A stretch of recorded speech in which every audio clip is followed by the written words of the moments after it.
This little item just arrived today on my doorstep, and I'm dying to get it set up.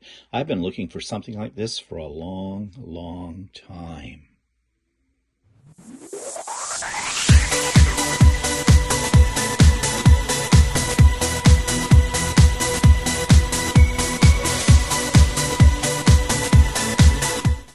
Good morning, everybody. It's Stephen here for Bland Designs and the Idiot Quilter, and welcome to my weekly blog for Monday, July the 29th, 2024, and we're just about done July. And we're back. We're back from Berlin. And if you saw Stephen and Walter live yesterday, we talked a lot about that then, and I'll say a couple of more words probably about it tomorrow on the Idiot Quilter. But for now, let's take a look at what I've been working on.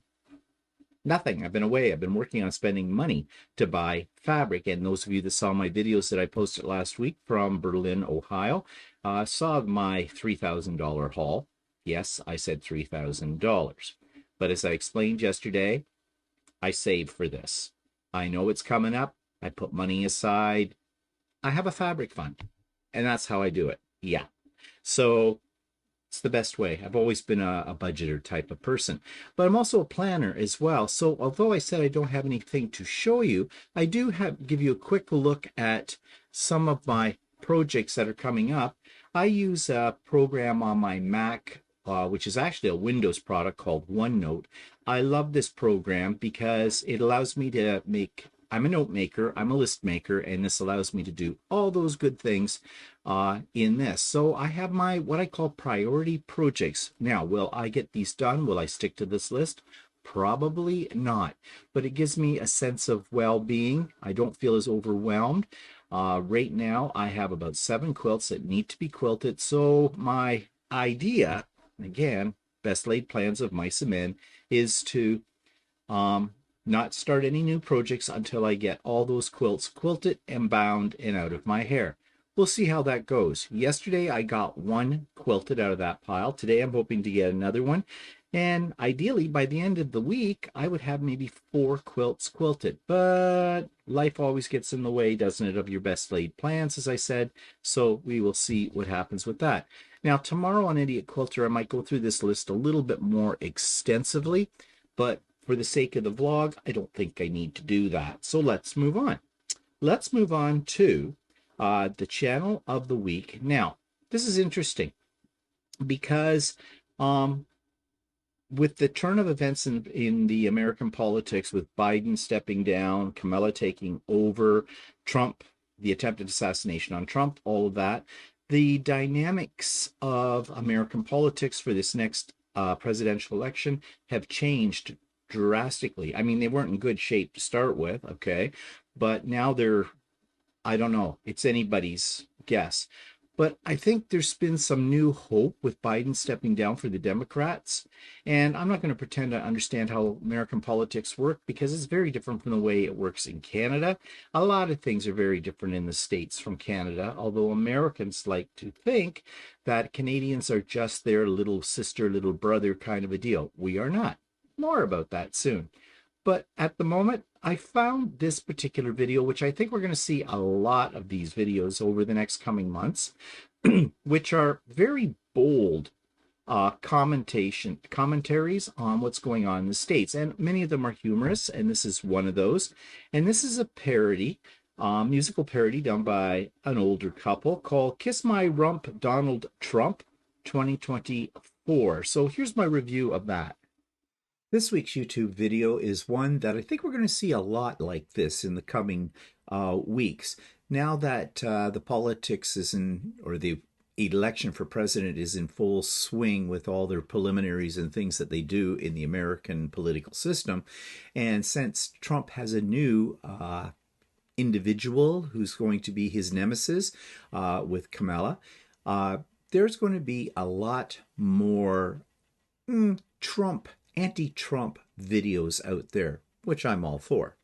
But regardless of politics, these are going to be hilarious. And this is one I came across called Kiss My Rump, Donald Trump 2024. And this couple have been making videos, I guess, for a few years sporadically, but they do a lot of music parodies, and this one is hilarious. And as I said, I am sure there are going to be many, many, many more of those in the coming weeks as things warm up even more so on the American political scene. So if you want a good laugh, you should check this video out and look for others too, because I'm sure, as I said, you're going to find hundreds of them very soon. So you'll find the link for that in the show notes. You'll also find a link for Sewing with Stephanie and Stephen. Yes, that's back on. We took 1 week off because I was down visiting Stephanie in the Cleveland area while we were away. And so we're back on track this week. And so this Wednesday, starting at 9 a.m., Sewing with Stephanie and Stephen. You know the drill. All the information is in the show notes below. Also, I'm having a pop-up sew day this coming weekend. This coming weekend is a long weekend here in Ontario, and in many of the provinces across Canada, this is a long weekend. Here in Ontario, we call it the Civic Holiday Weekend, or I think they gave it somebody's name, Lord Simcoe Day, something like that. Anyways, it's a long weekend. It's also supposed to rain, or at least 40% chance, last I looked, of rain on Saturday. So great day for sewing. So if you have nothing better to do and you want to get caught up on some of your projects, then join us for the pop-up sew day starting at 8 a.m. and running until 4:30 p.m. Usually I'll run them until 5, but I have found that because my friend Stephanie of Stephanie Stitches does her live on Saturdays at 5 p.m. I don't want to, and I know a lot of people who come to the pop-up sew day, including myself, like to watch that, get involved with that. So I don't want to step on anybody's toes. So we'll just stop at 4:30 instead of 5, and that gives everybody a chance to get over to Stephanie's channel and see what she has going on Saturday evening at 5 p.m. Okay, so if you're interested, link for it is in the show notes below for the pop-up sew day. It is a Zoom, it is private, it is not a YouTube live, and it is not recorded. And those of you on my mailing list, you will get, you've probably already got it by the time you've seen this video, an individual notice about the pop-up sew day in your email box. Okay, and there are lots of interesting links in the show notes. All my friends' channels are there. And there is a link to a toy I'm going to show you in a minute as I get the frog out of my throat. And this week, in the past week's videos, I just listed 4 links that take you to each day of when we were in Berlin, Ohio, and in Cleveland. So if you didn't see those last week, they're there for you as well. Okay, so that takes me to what the weather's looking like outside. Let me just take my picture, get this put up here for you. And there it is. And there's what the day is looking at. Like, this right now is just 7 o'clock. I don't know if you caught my clock going off, chiming in the background or not. But yeah, it's 7 o'clock in the morning. This is what it looks like outside. Looks like it's going to be a really nice day according to the forecast. It says right now it's 18 degrees C, so that's about 66 degrees, 68 degrees Fahrenheit. And it's going to be sunny all day today, according to this, with a high of 29. So it'll probably, with the humidex, will probably feel over 30. And that's okay. I know a lot of people have been bitching about the heat in their areas, and I know we haven't had it quite as hot as some of you in the southern United States and other parts. But, you know, I don't complain about the heat. I like the heat, so I'm okay with it. And the rest of this week, well, Tuesday, looks like we have 55% chance of showers, but still going to be warm. Wednesday's going to be warm too, up to 30 with a 50% chance of showers. Thursday, sunny at 30%. Friday at 28. 28 degrees. Did I say percent on 30? 30 degrees on Thursday. 28 high on Friday, a little bit overcast. Saturday, 40% chance of rain, as I said earlier. 28 degrees is the high. And Sunday's partially sunny. And then we start next week. So it doesn't look like a bad week overall. So that's good, because here where I live, we only have about 2 months of summer. Once August gets here in the tail end of August, it could be very hot or it could start to cool down. Who knows? Nobody knows. It's weather. We'll take it as it comes, I guess. Okay. So that takes me to what's pissing me off this week. It's really not a question of being pissed off this week. It's more of a question of observations that I was making while we were down in the States. We don't go down to the States very often, although we live, relatively close to the northern borders at the Great Lakes. It's not difficult for us to cross the border within 2 hours, kind of a thing. But why? Okay. Used to be you'd go down to the States and shop because there'd be lots of selection that we didn't have here, and our dollar was stronger in those days, a lot stronger. So really, the exchange rate wasn't a big thing. The exchange rate's a big thing right now, and boy, did we feel it. I mean, really, it's almost 35% you have to add on to an American price to match it to a Canadian price. And I know there are those of you out there who don't understand exchange rates. And this is one of the pet peeves I have about Americans. When we say the word dollar, many Americans assume that's American dollar. No, get your head out of the hole. There are other places in the world that call their money dollars. Canada is one of them. Australia is another. But our dollar is not of the same value as your dollar, unfortunately. More Americans should be buying online or coming up here and shopping because you're getting 30 to 35% off whatever the price is, just simply because your dollar is so much stronger. But I have run into so many Americans on here that don't get that. So I'm not going to explain it again because I've explained it 100,000 times over. Educate yourself. Check it out. Internet. You got a whole library right in front of you. But that's one of the differences is our money. Another difference is, yes, vast selection of different products we've never heard of in the States compared to Canada. You have a bigger buying public. You have 10 times the population. That means 10 times the number of consumers to buy things. So, yeah, we don't have the selection because some of the major manufacturers you're comfortable with, and when I say you, I mean Americans are comfortable with, they don't exist here in Canada because why? They don't have a market here for it. So there's another difference. Another difference comes with eating. Oh my God. Americans love vast quantities of food. A small drink here is a little cup. Okay? And then we have a little bigger cup for medium and a little bigger one for large. In the States, our large starts as a very small. Their large is a tub. Yes, it is literally tub of soda, as the Americans call it. Another difference, we call it pop. But, oh my God, who needs that much pop or soda? And all that sugar? Nobody does. And then you go in, and in the restaurants and things, the mass quantities of food. And in the area we were in, they loved their buffet. All you can eat for $16.99 or whatever. Our hotel in Berlin was right next to a really famous buffet, Farmstead or something. We didn't darken the doors. We've seen it on YouTube. And oh my God, people are heaping up their plate for the first serving. And notice I said first serving because they're going back for more.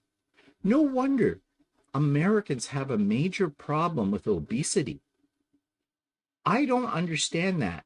I mean, we can even buy bread here in Canada called Texas toast, which is like 3 slices of bread in one. It's huge. I mean, I know lots of people like it, and I have to say, I have had it before too, and on occasion I do like it as well, but I couldn't eat that all the time. When we were at the hotel, they had breakfast included. I was watching what these people were putting on their plate. I mean, the selection was not as good as something like a Farmstead buffet, but they were loading up on it. What they didn't have in variety, they had in quantity for sure. So, yeah, we, for the most part in Canada, although we do have a problem with, with physical size and that as well. But we do not eat like that at all. That is very foreign to Canadians. And also the quality of the food. I'm sorry, Americans, you're going to send me hate mail, but there's a couple of things you people don't know how to do. And I know you'll debate this. One, you don't know how to cook food. Not good food. Okay? And the number of fast food restaurants that you have in any square mile of any town or city you're in is astronomical. It's just, there's a fast food place every 100 feet away from you, and not decent food. Well, first of all, fast food is not decent food anyways. And you love your salt. Every place you go, it's salt, salt, salt in the food. And we're not used to that either. Now, of course, there's always going to be salt in processed foods. It's a preservative, right? And it doesn't matter whether you're American or Canadian. You're not going to be able to escape that. You just have to watch it. But even if you read, though, the ingredients on common food, like food that we can get in both Canada and the United States, there are differences in those ingredients. Not that we do not have chemicals in our food, because we most definitely do. But you would think that something like, say, Kraft dinner, okay, or as Americans call it, macaroni and cheese, if you buy a box in Canada and compare the ingredients to the box in the States, there's definitely differences between the two. Less chemicals, but not a lot less. Okay, let's not pretend that the manufacturers aren't poisoning us, okay, on either side of the border. But still, that's a difference. And it affects our health and everything else. So, yeah, food's different. The service industry, okay, definitely different. And this is one where the Americans win hands down. Oh, back to the food, though, before I forget. The other food they can't do is wine. I've had various American wines, and I know someone's going to write to me and go, well, you haven't tried this one. Have you ever been to the Napa Valley? Yes. As a matter of fact, I have been to the Napa Valley, but I know there's other wine growing regions in the United States, and they all have their same claim to fame that their stuff is world famous. That's another thing I'll come back to. The world. Yeah. No, I'm sorry. Give me a Canadian wine over an American wine any day. Now, maybe it's because I'm more used to it. I don't know. But one thing I did find really interesting was when we were in with Stephanie and her husband Keith, and they took us out to Put-in-Bay Island in Lake Erie, and there's a winery there. Forget what its name was. Might have been just Put-in-Bay Winery. Anyways, we had a little tour of the winery, and they make ice wine there as well. And then I listened to the presenter talk about how they make their ice wine. And I could be wrong about this, but it sounded to me their process is very different from the Canadian or the Niagara-on-the-Lake area that makes excellent award-winning ice wines.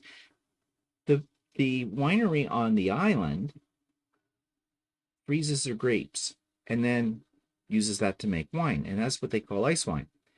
In Ontario, in Niagara on the Lake, they leave until it gets so cold that the grapes they have left on the vine purposely for this process are frozen.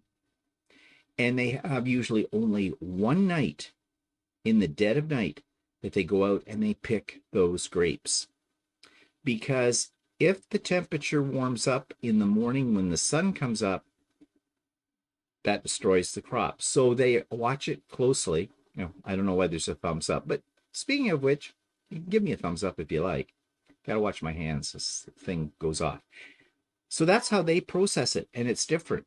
Now, I'm not a fan of ice wine because it is terribly, terribly sweet. But I just thought, that's really not ice wine.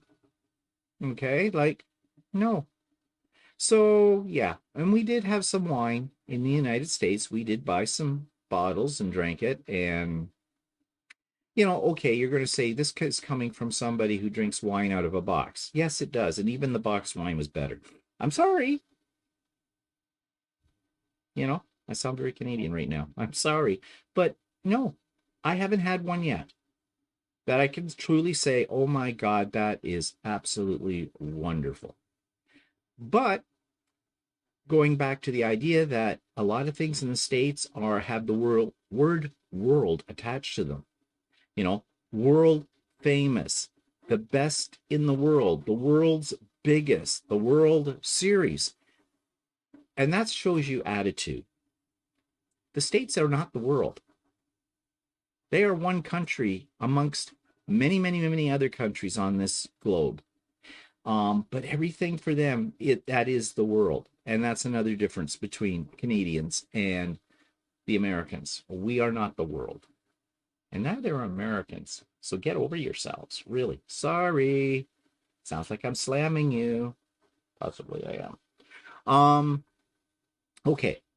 So, but one thing I will say about Americans that's different from Canada and a very big positive, besides the fact that there's quite a selection of different things you can get there in all areas of consumer goods and food and things like that, is that the people in the service industry, you know, your sales associates, as they're called in your stores, in other spots, are always, we have found anyways, are always very friendly, very helpful.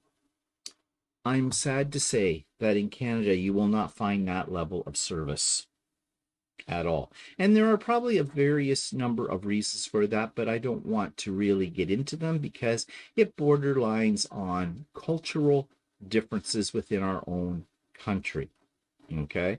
And that's very complex and also could be misconstrued as being a little bit prejudiced as well. But they are.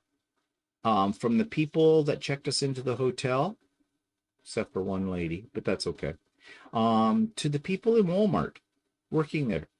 They can't be more helpful.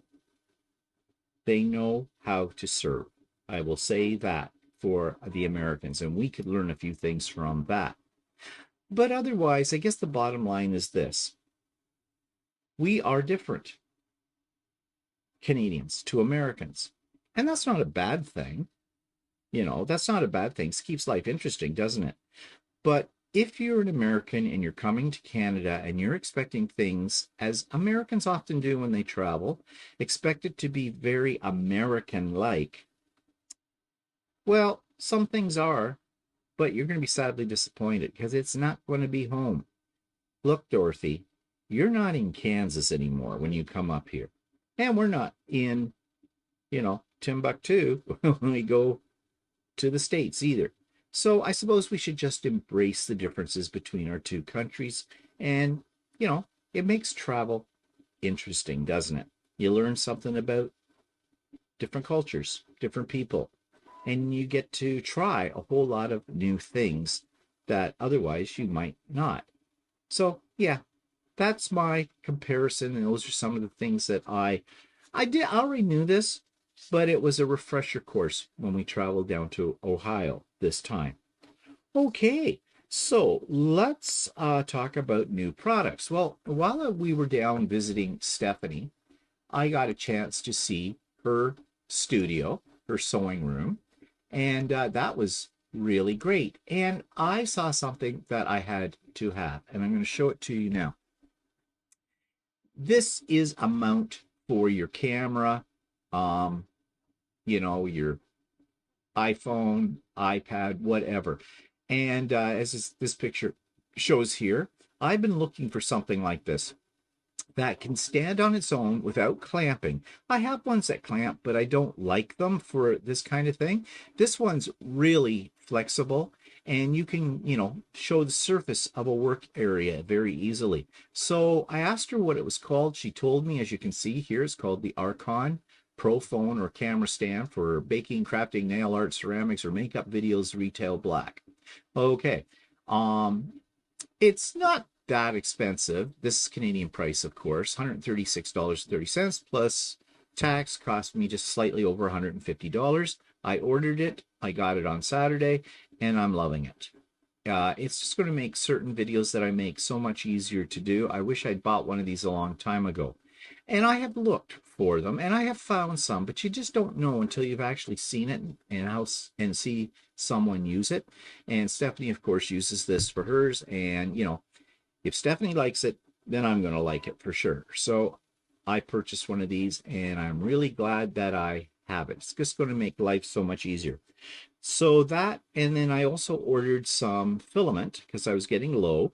And I ordered 4 boxes of filament for the 3D printers, and they all came on the weekend as well. So I'm well stocked up for who knows what I'm going to make next. Okay, so that's the newest thing about it. Now, I did buy a ton of fabric as well, but that's already been shown on my videos from last week. So, you know, if you're interested, you can go back to those videos and see that there. Now, what's next on my list? Well, what about our garden? How did it survive when we were gone? It survived very well. Walter took the pots that were out on the deck and he bought those big, I want to call them a busboy tray, those plastic tubs that, you know, you see in restaurants and that where they throw all the dirty dishes and stuff like that. He bought a whole bunch of those, filled them with water and sunk the pots into that, and that seemed to work. Kept everything, you know, watered while we were gone. And we're getting a really good harvest rate now. So here, I made a little video clip to show you what I'm talking about. Okay, so we've been away from the garden for a week and just taking a look at how things are doing now. Lettuce is coming up nicely. Actually, I cut some of that last night. Unfortunately, this lettuce went to bolt, and once it does that, well, it's no good to eat. It's very, very bitter, and you can see it looks really weird. Good crop there. Have to start eating that up. Again, some more of it bolted here, so not so good. Our little black tomatoes, the midnight tomatoes, we picked some last night and put in our salad, and they're pretty much ripe now. They're a little bit on the soft side. Yeah, those ones could come. They're hard to tell when they're ready to eat. Cherry tomatoes here coming along. Got some red peppers coming off right here, and they're not big, and I don't know how big they're going to get. We did pick one last night again to put in our salad.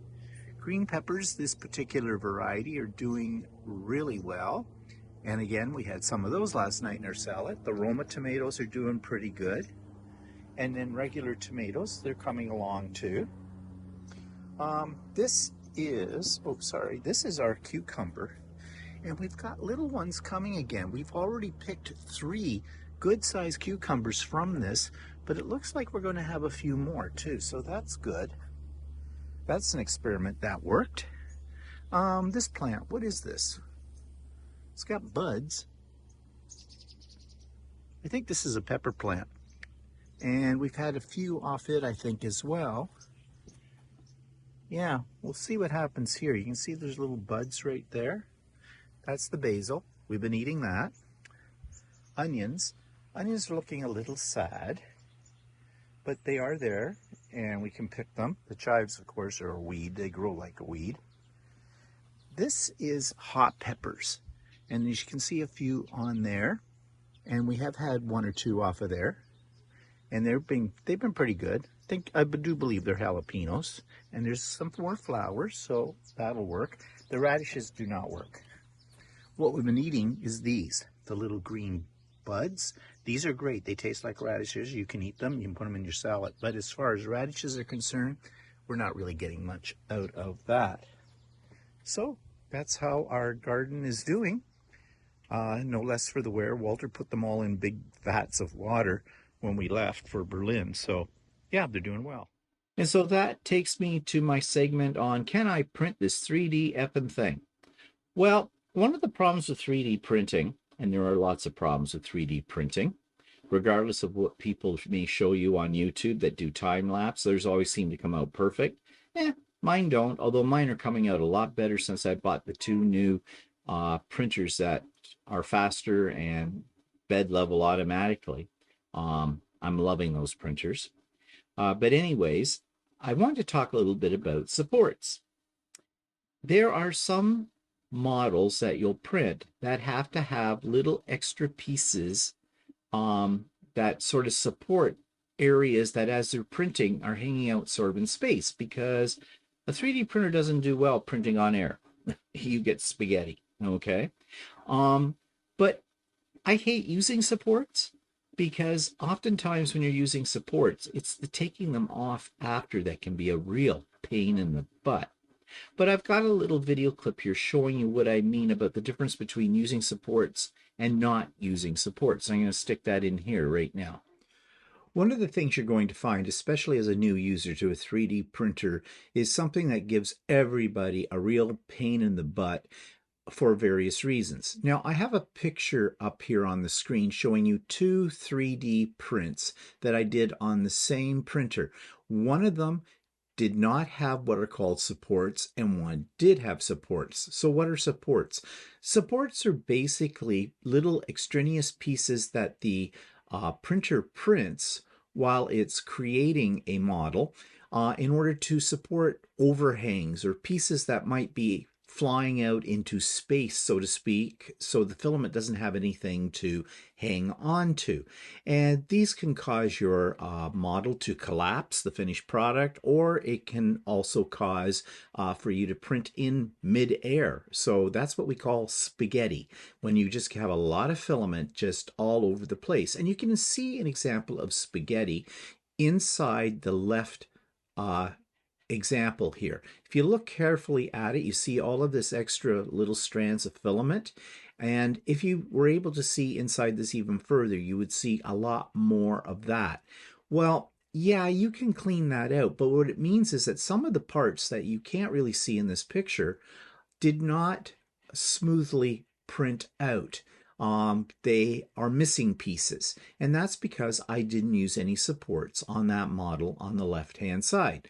Now I reprinted this with supports, and you see I got a much cleaner print. Now what you're not seeing is what it looked like when it was sitting on the printer. When it was sitting on the printer, inside those numbers, there were little pillars of filament that were produced at the same time as the rest of the model in order to support extreme overhangs or other parts that just would be printing in air if they didn't have something to hang on to. So you get a much better print, a cleaner print with supports. But here's the other problem with supports, and I don't like using them. If I can get away without using them, I will, because you have to remove them after the fact. Once the whole print is done, you have to go in and remove those filaments. And sometimes they're easy to get at, sometimes they're not. It means some cutting in some cases, a lot of pulling, a lot of picking off little pieces from the edges of your print, and that can be a real pain in the butt. The more intricate the design or the model, the more chance there is of you having to use supports. So these are usually put in automatically by your slicer software. That's the software that tells the printer how it's to lay down the various layers of filament. Or you can put them in manually, or sometimes do a combination of both. Supports are important if you want a good finished product, but be prepared. Depending on how many supports and the type of support that are used, it may take you a while to clean up the final product, but the final product will probably be much better. So next week I'll talk about a new adventure. In fact, I saw something last night on YouTube that I'm getting really excited to make. And I hope it turns out, and if it does, or even if it doesn't, I'll be talking about that next week. It's a really cool little puzzle kind of thing. Okay, so that takes me to Blasts from the Past, which is my old life when I was a paper crafter. And this was a tutorial, a little quick one I put up on something called a diamond fold envelope. And I used to use a lot of the techniques that I had learned and developed in scrapbooking in my high school English classroom when I was a teacher as well. And this was one of those items. So I'm going to put the little video clip in here for you right now. Okay, so I'm going to make a diamond fold envelope for a standard size card, a card that's about 5 1.5 inches by 4 1/4 inches. This sort of thing. Okay, take a piece of 12 by 12 pattern paper, turn it over so the pattern is face down, and turn it on its edge so that you have a giant diamond. Fold it in half diagonally to create a triangle. And using a bone folder or just your fingers, give it a good crease. All right, take a ruler, and from the left point, mark 2 marks with a pencil. First mark is going to be at 6 inches from the left, and the second mark is going to be at 10.5 inches from the left. Once you've done that, take the left point, fold it over so that it touches the 10.5 inch mark. Crease the new fold, crease it well, open it up, take the right point, fold it over to the mark you made at 6 inches, and crease that well. Okay, open it back up, then fold the right point down, and then fold the left point down so the left point's on top of the right. Now you're going to make the diamond fold in here. So you're going to take this left point, fold it over so that the edge is in line with, there's an alignment here, pretty much in line with this line here where the flap came over. Give it a good crease, stand it up, and now you can sort of pull these two pieces apart, makes a little pocket, stick your finger in there, and just fold it down so that you get a diamond shape. And again, give the creases a good crease. So I'll show you that again. So you have this point over top of this point. You're folding left point over so that it's aligned against the baseline, and this line is in line with this line. Stand it up, open up the little pocket, fold it down to form a diamond, and give that a good crease. Now the top flap you're going to take and fold it over so that this point is in the center of this diamond, but only comes down about 1/2 inch from the bottom point. So just fold that over, sure it's aligned, and just down about 1/4 to 1/2 inch, and give it a good crease along that top part.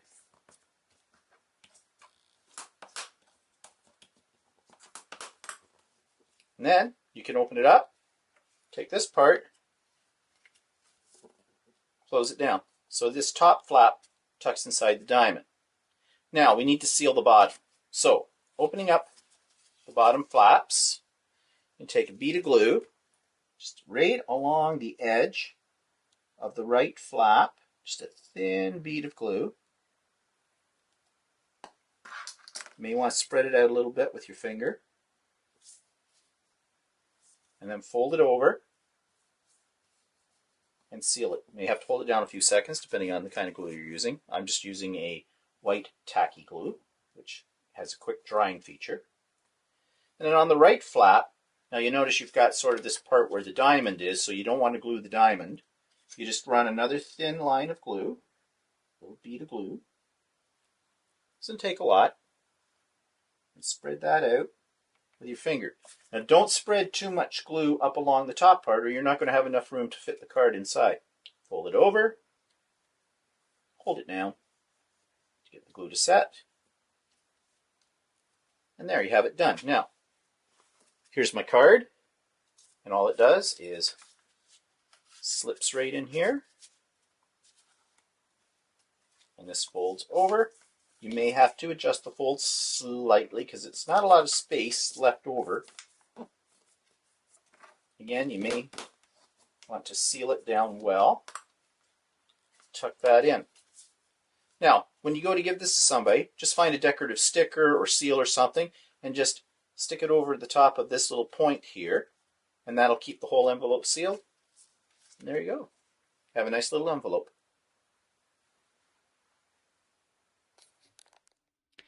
And many of you have made comments saying you're enjoying my old me on those old videos, which is great.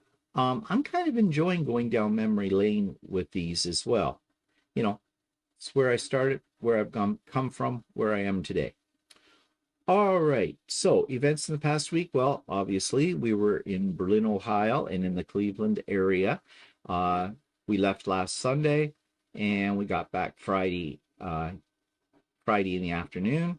It was a great trip. Loved it. We needed that trip. It was, gave us a new, fresh perspective on things. And yeah, it was just fun.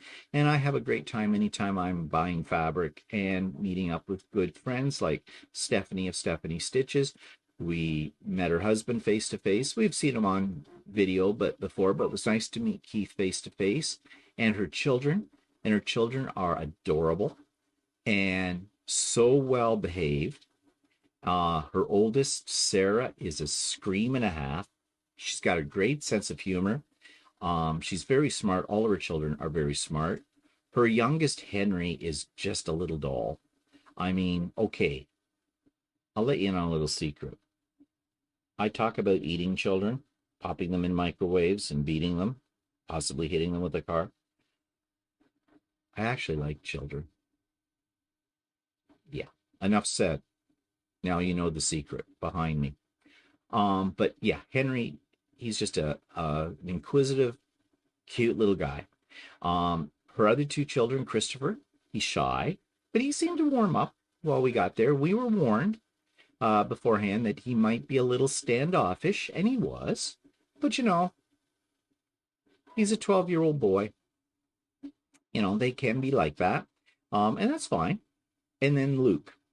And Luke is a handful for sure because he is on the autism spectrum, but still, clever kid, really clever. And, he had a moment while we were there because we disrupted his environment. And, those that suffer from autism, that's one of the things about, their routines or their sensory perceptions, things like that can set them off, and it's not their fault. And we were made aware of this before we came, and that's fine. That's fine. But Stephanie's a great mother, and Keith's a great father. You can tell with the way their kids behave and the whole bit. And Sarah, she is just a natural mother. The way she looks after her brothers and the whole bit, she is a mother hen for sure. And it'll be interesting to see in a few years' time as the kids get older and the whole bit. I think they're going to be great humans. Yeah, great humans. So we really enjoyed meeting them. And her cat and her rabbits. And they had baby bunnies that someone had abandoned, and Sarah was looking after them, part of her motherly thing. And they're so cute. Do I dare say it? They're so fluffy. Yeah. And I was holding a couple of them, and they're just so cute. And her cat, he had his nails done. Yeah, if you saw Stephen and Walter Lyle had a picture of it, that he's got nice little blue nails. He's a beautiful cat, but they're those things they put on cats' claws to keep them from scratching things. But he looked like a little diva, or she did, little diva with the nails all done. Yeah. So we had a wonderful time with Stephanie and Keith. And, I'm really fortunate. Walter and I are very fortunate to have them as good friends, really. Okay, so what's coming up? Well, Pop-Up Sew Day. Sewing with Stephanie and Stephen, already mentioned that on Wednesday. And this Saturday, August the 3rd, Pop-Up Sew Day starting at 8. Hope to see many of you there that can come. It's always a good time. And yeah, I've got lots of things to do this week. We're in the process of renewing our passports. We got our pictures taken on at Staples on Saturday. That was a chore. We had a whole family ahead of us, and I think they thought that these were glamour shots. They were all girls, and they were all preening and poking and pinching and posing and stuff like this. Like, we're standing there waiting. There were 5 of them, 2 of us. but we finally got through that. So today, tomorrow, we've got to go to the Service Canada outlet and give them our old passports and give us the pictures and our forms and everything, and give them some money and get our new passports on order. They don't run out until February, but they're talking about this 6-month thing beforehand. And of course, we want to make sure we have new passports before we go down to Stephanie's retreat in Dahlonega, Georgia, in December. So yeah, do it now. Okay, so I think that's it for me today. I hope you guys have a really great week. I hope you can get out there and enjoy the summer, no matter if it is hot where you live or whatever, because at least for us in Canada, hot doesn't last. Cold will come soon enough. And I'm not looking forward to that. Okay, so see you later on. Have a good one. Bye for now.